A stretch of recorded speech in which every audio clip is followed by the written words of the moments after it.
inside. So may mga tao, for example, na nagbubukas yung gate, may mga gwardiya na pagpulong-pulong, kaya nakakapasok yung kaaway. So, to look at it from that perspective, that rainfall was the port that invested. Ang daming pasukan din sila, na-attack din sila, in spite of this great rainfall that they've set up surrounding the whole territory. And I would want to compare this, that it's the far-fetched to assume that it is the same concerned threat from inside which impelled the Apostle Paul to issue the challenge to the Ephesian church to ensure its survival as an institution. Kanina, pinanay ni Pastor Atty. Laganas, pakikisama at kakisama. I think this is what we need in our churches. We are not great in number, but once we are pakikisama at kakaisa, then we're strong as a group, as an institution. In Ephesians chapter 4, verse 3, the Apostle Paul wrote, endeavoring to keep the unity of the Spirit in the bond of peace. And he continues, by walking worthy of the vocation wherewith they were called. Sa New Testament, yung term walking is frequently used to designate the Christian's total behavior pattern. Yung pagkakabuhay niya, how they conduct their lives, yun ang equivalent sa walk. To walk worthily, therefore, is to exhibit the kind of life that would honor Christ, to lead a life free from strife, manalita, maaway, natampuhan, and quarrels that may lead to divisions in the church. In a sense, the strength of a church as an institution depends on the strength of the individual members. When believers within a church fight with one another, several things happen. The Lord's reputation is harmed. Yung testimony natin nasisira. Yes, kung sila mismo hindi magkakaigi, anong testimony? Kung sila mismo nagbabakbite sa isa't isa, kahit ako sasali sa kanila. The church ministry is hampered also. Kasi wala nang cooperation, hindi nag-uusap mga members.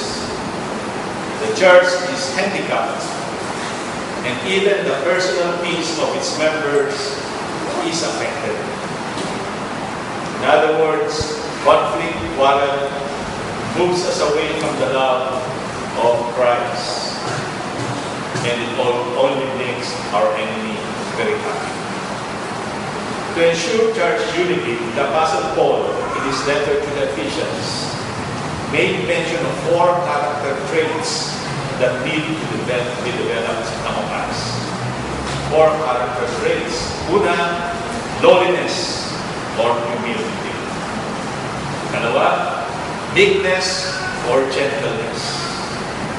Katlo, long-suffering or patience.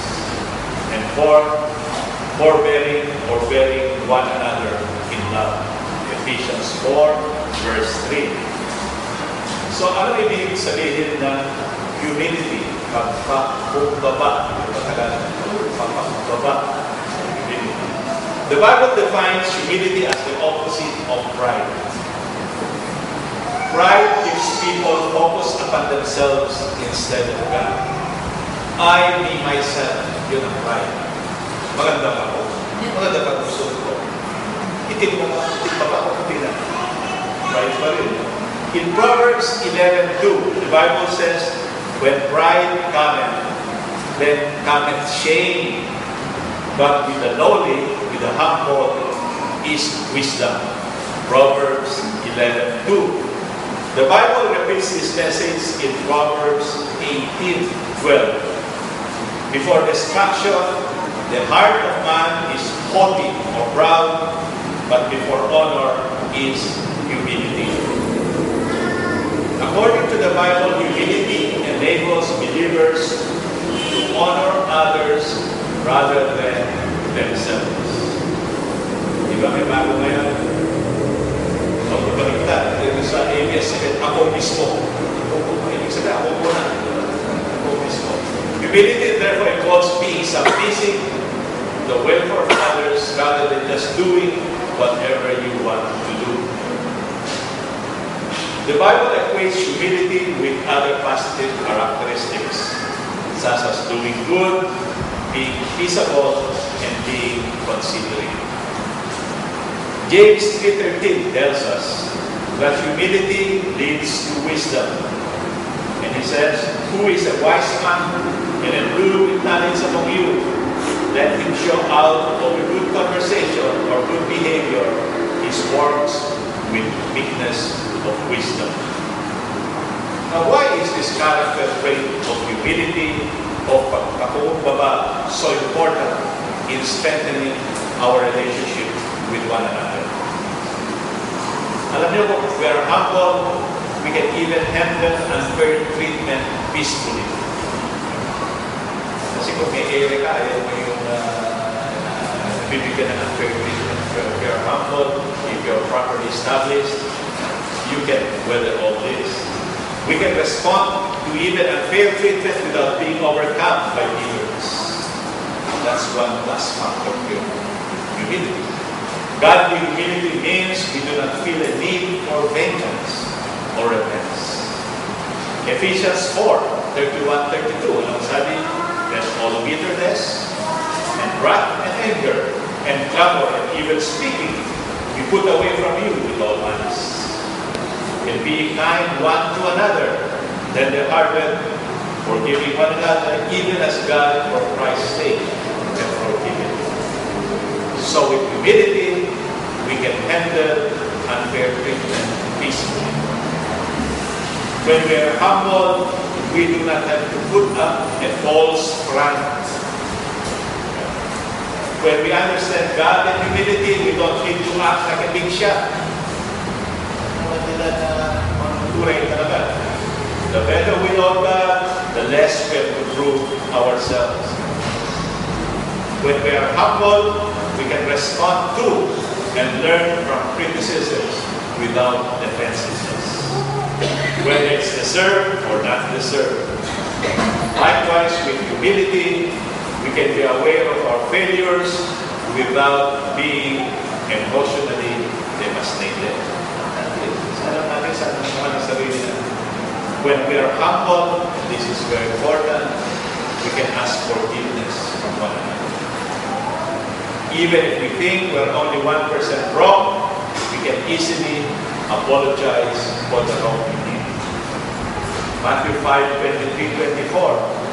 Therefore, if thou bring thy gift to the altar, and there rememberest that thy brother hath ought against thee, leave there thy gift before the altar, and go thy way.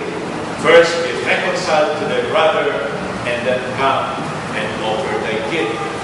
But even before you do this, dapat magpakumbaba.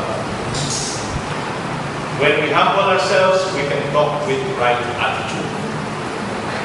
We can talk courteously and lovingly, regardless of the situation, even if we need to be firm or take strong action. I have been in the corporate world for the past 30 years or so. And I have been occupying, God blessed me with, placed me in positions that I would never imagine when I was young. Very occupied. I enjoyed the perks, but normally in those positions, you have to be proud in order to live up to the position. You have to taste and not take the cudgels of humility. When you are in the office and you're the president, somebody opens the door. At exactly the same hour, everybody, your secretary gives you the cup of coffee you need at the proper sugar at the proper.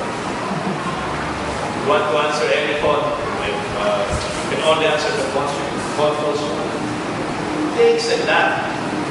But also it demands that you don't have to do so many things. You're not supposed to eat in this place.